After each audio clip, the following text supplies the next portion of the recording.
Welcome back to another episode of Pomelo Pitch Deck, where we look inside some of the proposals that are live on the first season of the Pomelo grants that have been brought to you by EOS Nation and I guess EOS Asia in collaboration with the EOS Network Foundation, who is putting up the funds for this first series or this first round. So no stranger to me anyway, or to this channel, or to many of the people who are in the EOS space.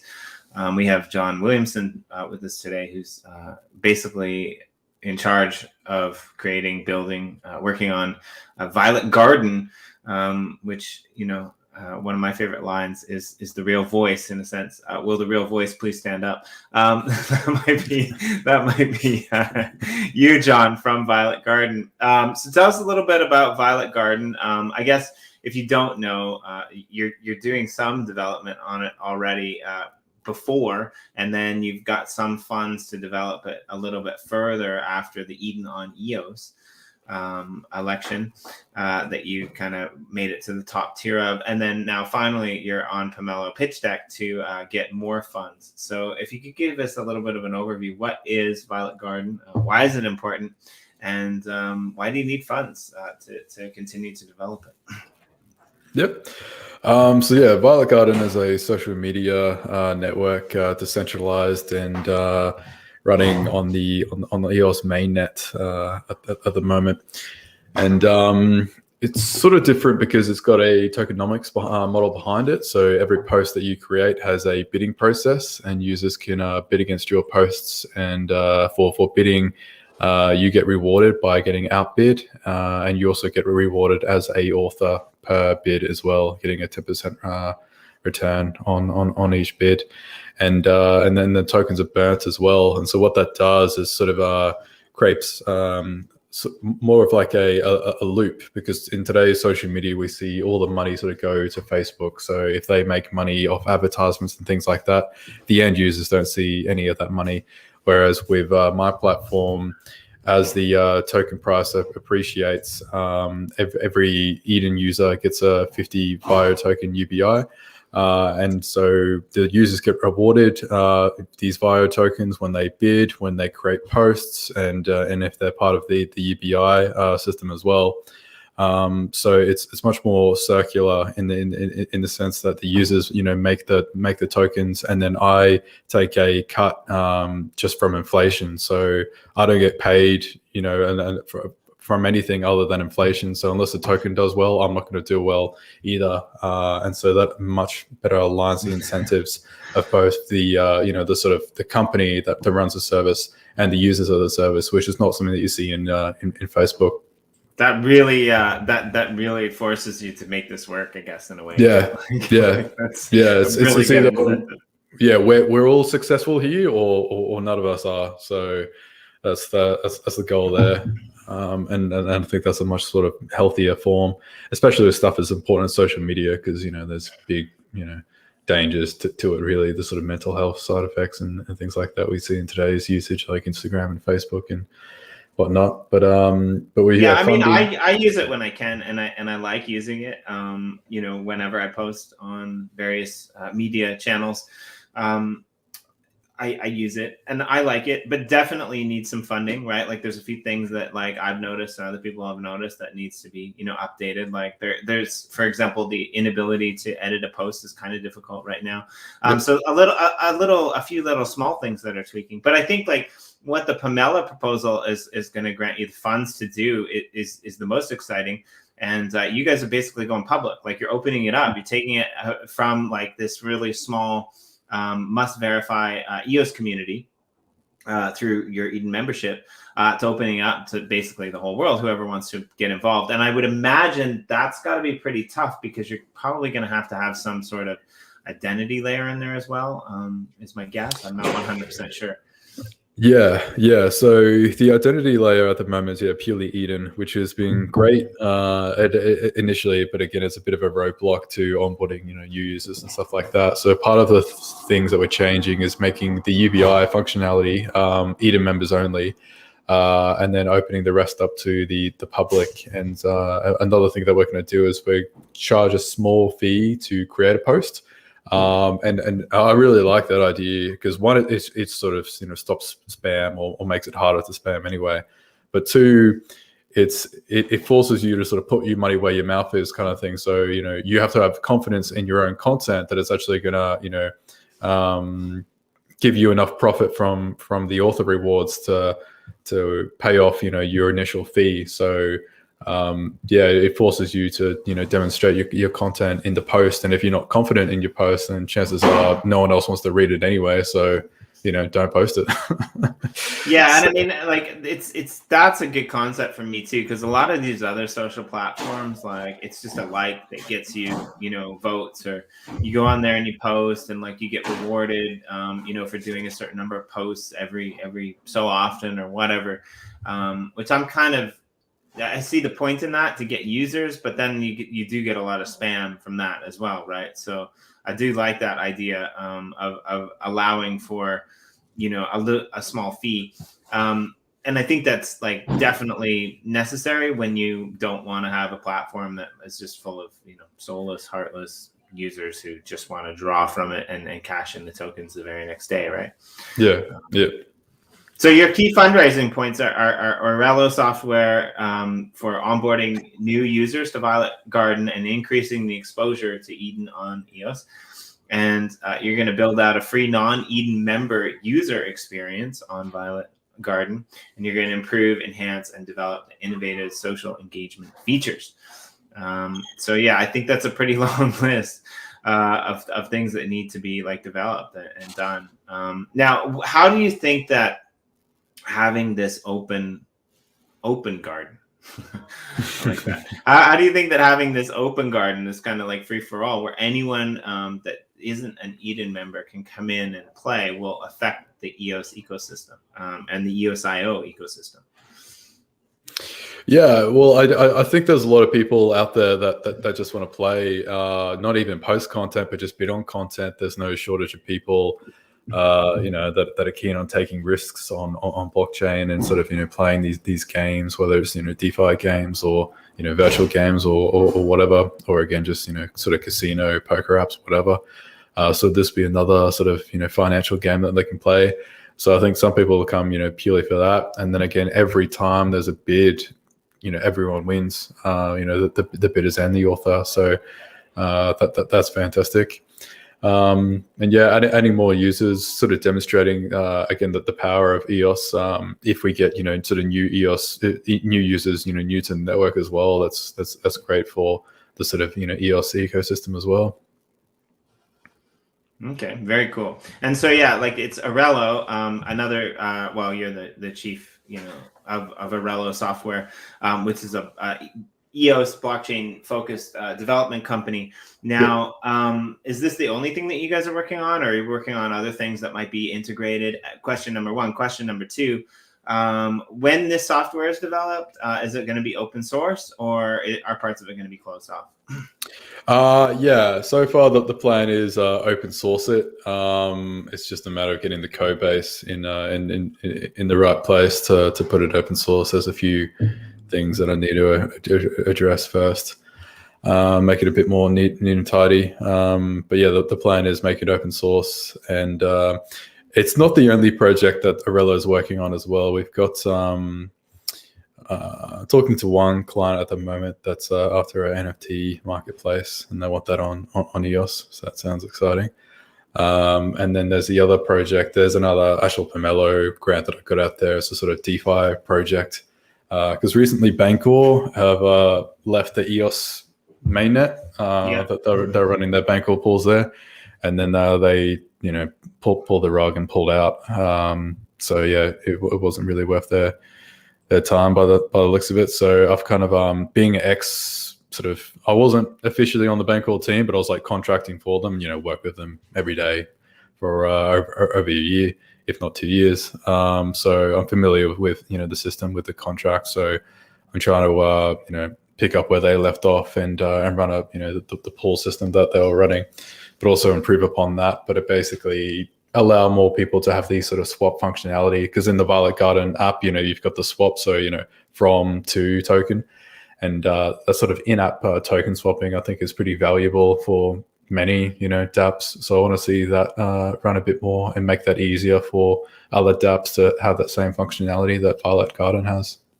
Fair enough. Yeah, we can have a look at that proposal as well if you want a little bit in a minute. But I just wanted to point out that I think this is, even though it's target 2, I think this is really interesting that, when the winner of the bid is chosen after the time period ends, then an NFT at some point will be minted and given to that winner. And I think that's a really interesting concept, right? Because it's almost like it's almost like a proof of ownership to being able to like have that tweet, or not tweet, sorry, but like to be able to have that article like under your belt, which is kind of interesting. And in a way, I guess it's your NFT, so you can sell it, you can do whatever you want. But in a way, it actually offers like a nice historical catalog of the types of things that you're supporting, the types of content that you're reading, the types of things that you're understanding in the space, which I can see being definitely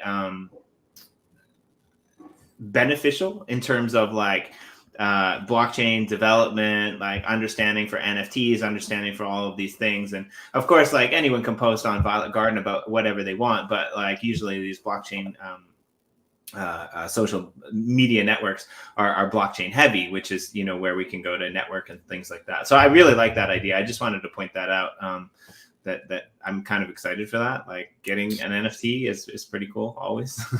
Yeah, I've been playing around with the Atomic system on the testnet, so I've been that's been in development now actually.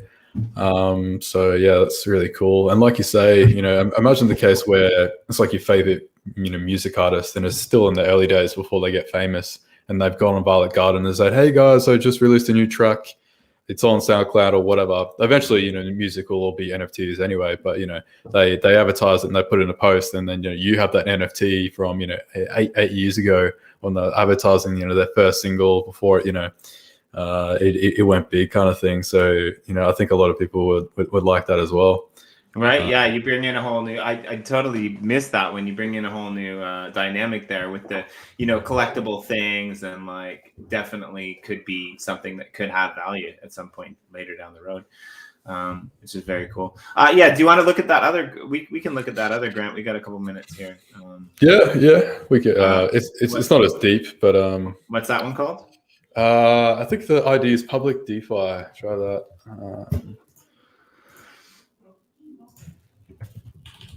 Public DeFi. Okay, sure. Cool.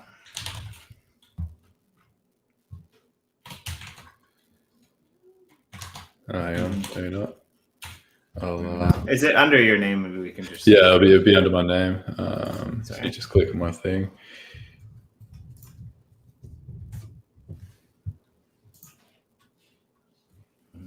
Just see where my name is. Oh yeah, there it is. Yep. All right, cool.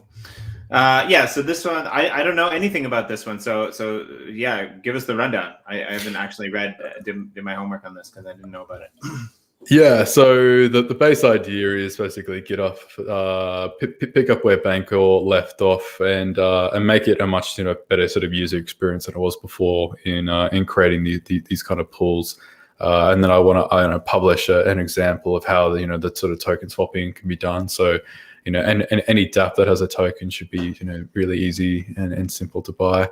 Another thing that I would like, I don't think it's really included in here, but the sort of bigger vision is I guess the SX Vault hack is a good example. So SX Vault gets hacked. It's a big blunder to the whole community.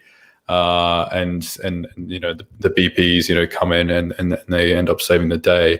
But again, if that SX Vault was too small, then it wouldn't have got the same attention, kind of thing. And in today's DeFi world, every sort of DeFi provider has their own contracts, and many of them do the same thing, but they each administering their own.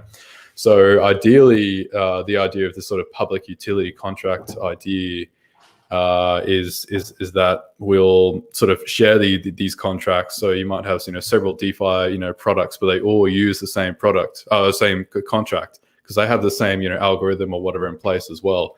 And so when you sort of centralize the funds there, if something does go wrong, you've got all the sort of people on the one ship, and so if the boat is sinking, you get much more attention.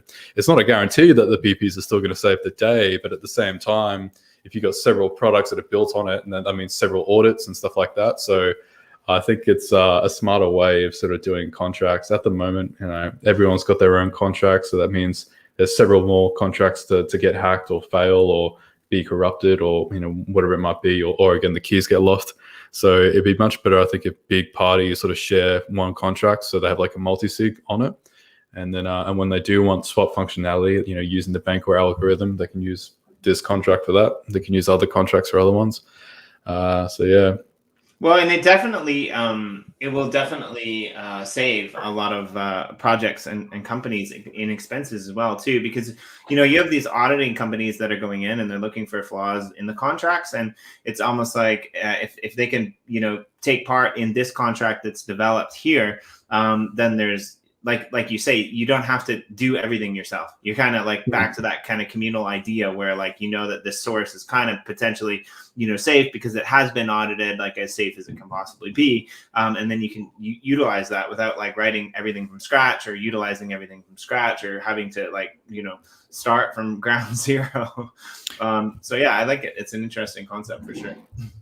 Yeah, like if you're going to make your own DeFi product, are you going to make everything from scratch, or are you going to try to use the exact same stuff that existing projects with $300 million in there already? And how much more confidence are you going to inspire in your customers that you say, hey, your funds are along over here? So yeah, I think it's just a smarter way. But, again, you've pointed out in here too, like this has nothing to do with Bancor, but like using the Bancor protocol, which is pretty proven, pretty well known around the ecosystem, even in the EOS community from a long time ago. A lot of big projects that were using it, I think or we're involved with it. So yeah, definitely something that might be important to support as well. If you feel like that was kind of created a vacuum in the ecosystem. So very cool. Yeah. All right. Well, is there anything else that you kind of want to leave us with on either of these two proposals there, John? Yeah. Well, back on Violet, there's a few cool things coming. One is the sort of communities section, which you can sort of see, picture as kind of like threads on Reddit, where everyone that creates a post on those threads, they want to be at the top to get the most visibility and people looking at them.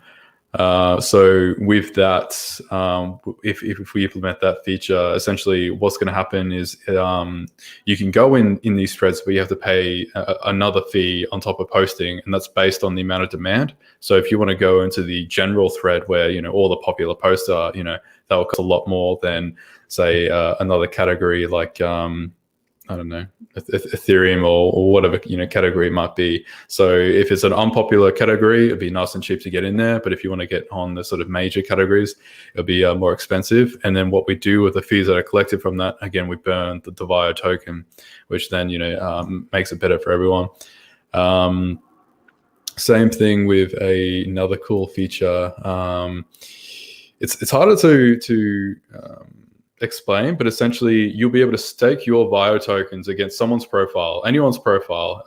It doesn't matter.